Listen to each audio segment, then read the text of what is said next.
soy biólogo, de hecho soy doctor en ecología de la restauración, soy coordinador del programa de gestión territorial de la biodiversidad del Instituto Alexander von Humboldt, soy el copresidente de dicha evaluación junto con otros 2 copresidentes, bajo el cual tenemos el rol, por supuesto, de coordinar científicamente que la evaluación nacional salga lo mejor posible. Esto quiere decir trabajar muy fuertemente porque el marco conceptual del IPBES se mantenga, trabajar muy fuertemente también porque haya una hilaridad entre los capítulos y velar especialmente porque los mensajes claves que le van a llegar al tomador de decisión política sean los más adecuados y los más robustos.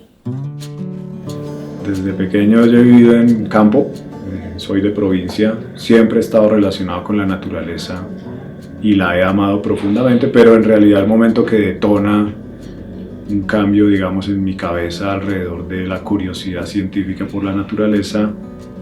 fue en el colegio, algún día que me pusieron con un microscopio, pero un microscopio de los antiguos, quiero decir, microscopio de espejos muy sencillito,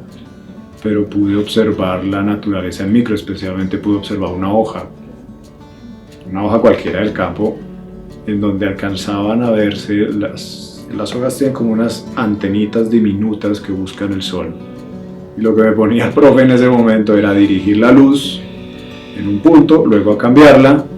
y me di cuenta que eran antenas parabólicas diminutas.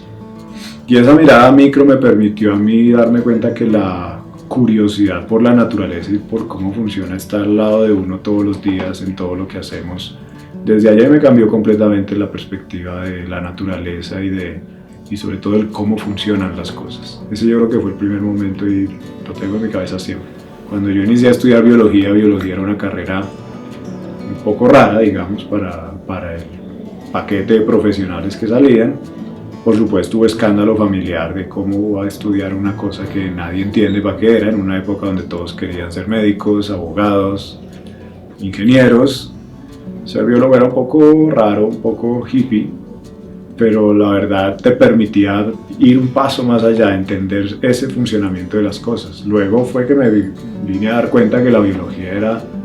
una rama de la ciencia y entonces ahí sí empiezas como a parametrizar un poco ese conocimiento alrededor de la función de las cosas y empiezas a llamarle ciencia, pero para mí, y creo que siempre pasa, es primero la curiosidad y después la ciencia. Los tiempos han cambiado, ¿no? Hoy en día está más globalizada la información, es más fácil acceder a muchas cosas, pero también es más fácil olvidar esas cosas. Las vivencias propias son determinantes y yo creo que en las vivencias propias de aquellos que quieran seguir por la ruta de la ciencia, cualquiera que sea, lo más importante es que no olviden que es la curiosidad, ese ánimo por entender cómo funcionan las cosas, las que lo va llevando uno poco a poco a la ciencia